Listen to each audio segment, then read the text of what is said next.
નમસ્કાર, આપ જોઈ રહ્યા છો નેશન પ્લસ ન્યૂઝ. હું છું આપની સાથે હેતલ ભગત.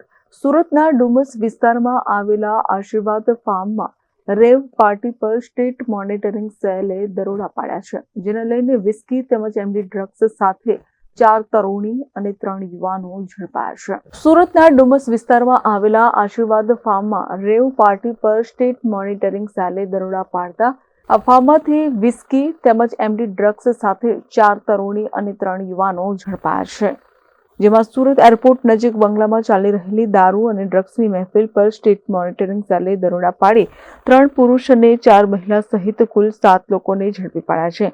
બંગલા નંબર 114 આશીર્વાદ ફાર્મ ખાતે ચાલી રહેલી દારૂની મહેફિલમાં દરોડા દરમિયાન પોલીસને 4.11 ગ્રામ એમડી ડ્રગ્સ અને દારૂ મળી આવ્યો છે, જેનો કુલ મુદ્દામાલ ₹1.84 લાખનો છે.